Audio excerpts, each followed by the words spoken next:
Hello and welcome to Decorating Pages. I am your host, Kim Wanup. How's it going? Happy spring. We're already in spring in 2025. It's weird. It's really weird how crazy fast this year is going. I don't know. But I have a little teaser of an episode for you this episode. It's not going to be a long one. I'm just going to tease a couple things for you, let you know what's coming up, because I actually have so much that I'm preparing for other episodes. I didn't have time to do this episode, if that makes any sense to you.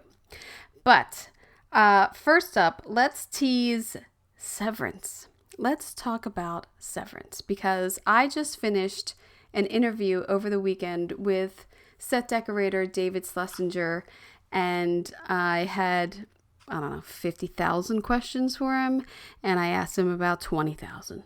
So it went well. Let's put it that way. He was fantastic in the description of buying for these sets and achieving the look of the sets, and his collaboration with the designer and the showrunner and directors. It was really great to hear how they give the design, importance in the show, and how much, especially how much prep time he had, and scripts and outlines and things to work off of. The importance of design in that show it's another character, and we discussed that. And you can tell by TikTok and Instagram how much people are loving the character of the design on the show and how much people are into it. So that excites me, and it definitely, made me want to talk to him a lot about details in his dressing. And even though a lot of the sets are sparse at Lumen, we definitely talked a lot about it. So here's a snippet of that. This had to be fun outside in the cold. So, this is probably the hardest thing I did on Severance, and what I love is nobody knows this. We fabricated these tents. They're beautiful. They are beautiful. I hope that was your wrap gift. I hope everybody got a tent for a wrap gift. We shot this much longer than I think we were there. I think we had a lot of weather issues, so we would shoot it, then we would take it down, and we would put it back up, and we had high winds, and the tents were designed to be beautiful, and they were designed to glow and do all this stuff, but they weren't really designed to be like a fully functional tent. Right. So it's TV. It's the movies. They're not real. Yeah. But this was a real environment, so. But they were beautiful, and I loved them, and it was a huge amount of work. Sarah McMillan, who's was one of our assistant set decorators, this was her project, and she really spearheaded it. And it was fantastic. There's a museum in New York called the Cupicure. It's a design museum, and I was there. I think I might have been shopping for something for the show, and I just picked up a book, and it was one of their design shows from like the 60s or 70s, and there was a tent in there that was basically a folding tent. I'm like, oh my god, this is amazing! And I showed it to Jeremy, and then we kind of ran with it. And yeah, it's like an accordion.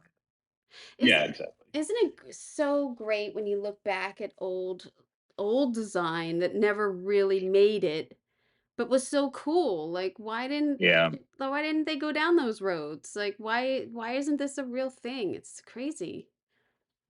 It's a great reference. It's a great starting point. Then we wanted the inside of it to look like almost like inside of a whale, with the ribs and the framing in there. And then we also built the heater. We designed and built the heater, the sleeping bags. Everything in here was fabricated, and it's like so much work. It's always fascinating to hear other decorators' process, and to realize that your process is either the same or completely different. It's always a nice thing, I'd have to say. So the interview will be being put up a little bit more towards Emmy nomination voting window down the road a little bit. We're going to save it for that. But the video of the interview with all of the visuals of everything that we're talking about is up on YouTube today. I think I'm posting that around 11 a.m. Pacific time. So you can go and look at those visuals if you're dying to listen to this and follow along on the picture pages. Hit up the YouTube page and you can watch it there in full. There you go. What else am I going to preview? Well, I have an announcement. I think this is episode 197, if you can believe it. If you are following along, you have listened to 197 episodes of this. And thank you. Thank you, thank you, thank you, thank you, thank you. And I appreciate every listen, every start, every playback you've come, every platform, every review, every email I've gotten, especially all of the support. But I will get to that on the 200th episode. I will do a lot of thank yous then. But for the 200th episode, I am going to be releasing a set decoration masterclass. And it will be, I think it's 12 or 14 classes on how to be a set decorator. I know. Seems like, Kim, you're not a teacher. Well, guess what? 200 episodes of this, I think I pretty much have covered a lot of the bases.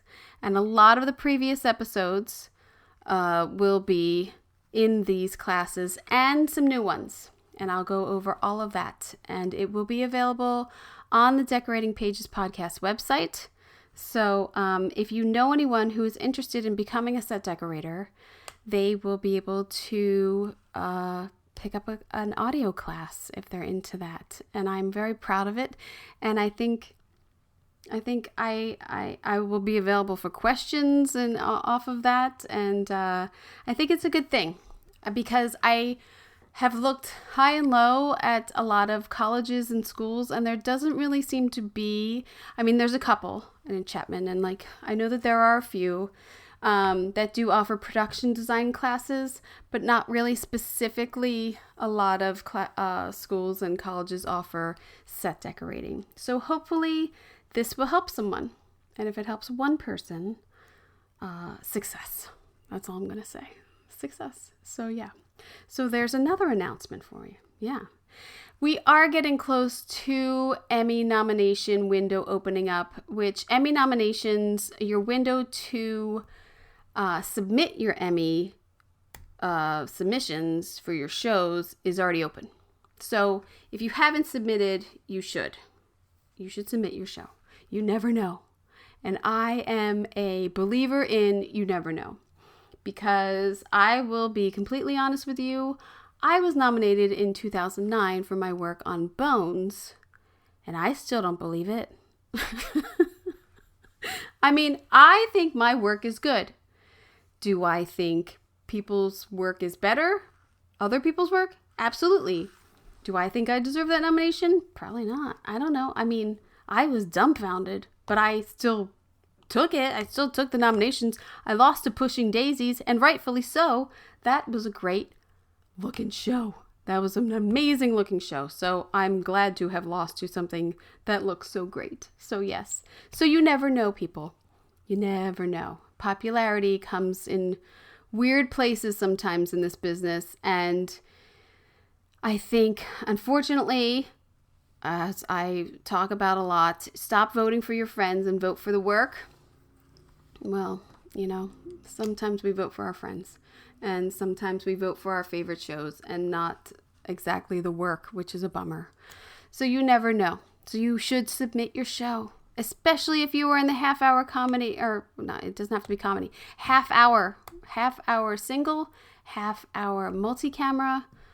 Please submit your shows. I am saying this as the Emmy governor representative for the set decorators. I also hold that position in the Emmys, and so that's why I'm on this battle cry right now, because we need those submissions. So please do. If you have any questions about Emmy submissions, please contact me. Don't hesitate to contact me or the other governor, Ralph Leiden. You can look up our information on the Emmy website. I'm not going to give out his info on this because I haven't asked him, so I'm not going to do that. But we are more than happy to help anyone with their submission process. I know it can be lengthy.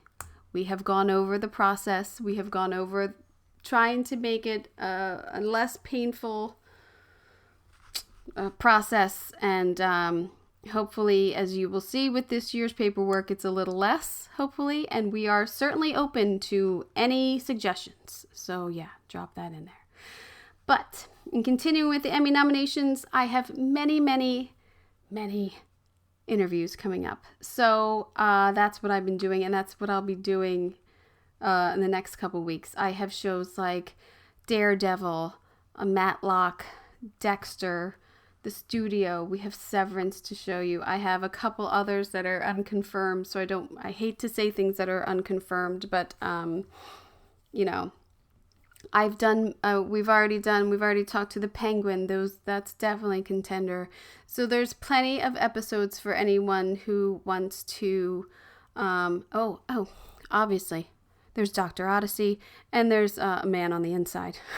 If anyone wants to listen to those for Emmy contention also. Sure, plug my own shit. I don't care. I can do that. It's my show. Why not? What's Wannup watching? Well, obviously, Severance. I mean, the final episode of Severance that aired this week. Apple doesn't give out their numbers. I'd really love to know the numbers of people who watched it. Because in my world, everybody watched it. Because my whole TikTok feed, Instagram feed is nothing but Severance right now. So my whole world has been Severance for like the last 2 weeks. So it's interesting to me to see what the numbers are. I hate that. I used to love, when I was young, I'm such a dork, like on Thursday, it was Thursday mornings, right? The Nielsen ratings would come out in the paper. The newspaper. I would go to the newspaper and look up the Nielsen ratings. Yeah. Mm-hmm. Yep. Dork. But I miss that. Anywho, I am watching Severance, and I thought that was a fantastic finale. I have no complaints. Not one. I think they nailed it. Plenty to go on for the next season. Big shocker, it's picked up for the next season. As I say in the interview, the production company is called Fifth Season Productions. Pretty sure it's going to go 5 seasons. That's just my prediction. But there's nothing wrong with that show at this point. There's so many questions that you can't be pissed that not all of them are answered, because you need the need to have questions is a part of watching the show, and I don't feel like it's going to be lost where we're going to be disappointed at the end and they're all dead. I don't think they're all dead. Okay. Spoiler, sorry for Lost fans if you haven't watched that in 20 years. So, yeah. Also, I am watching White Lotus on HBO. Max. Whatever. You're HBO to me. Production designer, I think this is right, Christina Onori, and set decorator Letizia Santanucci. Those names, I believe, are also on season 2, so I'm not sure if those are the season 3 people, so excuse me if those are incorrect. The White Lotus in season 3 is taking place in Thailand at the Ritz-Carlton, and it's gorgeous, and it makes me kind of want to go to Thailand, but not really. But I just got back from Costa Rica. That was a big stretch for me. But it's a beautiful, beautiful place. Like, if that place was in Hawaii, I'd be there. Beautiful sets. I don't know. It's a little slow. It's a little slow for me this season. Big episode this week. Little shocking scenes going on there. I enjoy it. And I think the actors are good. They're all very, very different. I like the different personalities, and Parker Posey's great. I'm sure by the end of the season, it's a thing where you'll look back and be like, oh, that was really good. It's just a little slow to me. And I've heard that from other people too, so I know I'm not crazy. On the other hand, the Righteous Gemstones production designer Richard Wright, and I could not find the set decorator's name, it's in their last season on HBO Max. And they went out on a limb on their first episode this season and did like a prequel. And earmuffs, if you are a Righteous fan and you haven't watched it yet, earmuffs. They have a surprise person play the original gemstone, which is, earmuffs, Bradley Cooper. Super hot dude playing a bad guy. It was great. And totally surprising, out of nowhere. It was fantastic. Great episode of like the founding of the Righteous Gemstones. To me, the show is, okay, earmuffs off. To me, the show is fantastically funny. I once, I think it was season 2 or 3, one of the lines made me cry laughing for days. Like I would think of the line for days and laugh to myself. It's so stupid. It's so outrageous, but I love it. I love the Righteous Gemstones. I'm bummed that this is the last season, but I could see where, it's had its mark. So I am I'm watching that. So, and always watching movies on the list of nominated and winning Oscar designers. This week I watched Sayonara, 1957, with Marlon Brando, James Gardner, Red Button's first movie, production designer Ted Hayworth, and set decorator Robert Priestley. They won the Oscar for color that year, and it's a gorgeous film. It's half set in, they went to Tokyo, did some exteriors, they did some at MGM, and then they shot at that restaurant in Hollywood. The, oh God, now I forget the name of it. Oh, the one above the Magic Castle. It was closed for a while. Whatever. It's gorgeous. But it's weird to me that they used that real restaurant and went to Japan. So that restaurant's good enough to, send him for Japan. It was amazing. But a beautiful piece to me is Marlon Brando falls in love with this Japanese actress. And she's in a play. She's in this big production. She's in a play. And within they do a montage of her play. And there are these gorgeous set pieces in this montage of the play that they designed. And it's gorgeous. Gorgeous set pieces. So I think I have 20 minutes left. So I'm dying to see how it ends, to be honest. But I watched most of the movie and it's very pretty. So I would recommend it if you're sitting around. Sayonara, 1957. Why not? So that's it. That's all I have for you this episode. I told you it would be a short one. I just wanted to say hi, let you know I'm still alive. I'm prepping Man on the Inside Season 2. And I thought, I could do an episode about prepping a show, but I've already done that. So you could go back and listen to another episode to hear that story, hear how that goes. I'm not going to repeat myself, people. You don't want to hear that. I need to give you new shit, new problems to solve. So, wrapping it up, I've teased the Severance episode that's coming up, but you can see the whole interview and follow along on all the sets that we talk about on YouTube and the YouTube video, and that is the Decorating Pages YouTube channel. And I announced a couple minutes ago that I am releasing a masterclass in set decorating for the 200th episode, so that will be in a couple weeks. And you'll be able to download that at the decoratingpagespodcast.com website. Also on the website, I have plenty of pieces of industry swag, if anybody wants to check that out. Super cute stuff. And what else? Always, I beg of you, as nicely as I can, if you'd like to review, rate the podcast on whatever platform you're listening on, I would truly appreciate it. It's always very nice to hear from anyone. And it is. People reach out to me all the time, even a hello or a hey, that was a great episode, thank you. Believe me, it keeps me going. It really does, because plenty of times I'm tired. And I think, what am I doing? And then somebody says, keep doing it. And it's great. And then I think, yeah, I really love doing this. So yeah, keep doing it. I mean, we're at 200 episodes almost, people. It's been a long road. It's great. So yeah, I hope you got an earful. I'm Kim Wanup with Decorating Pages.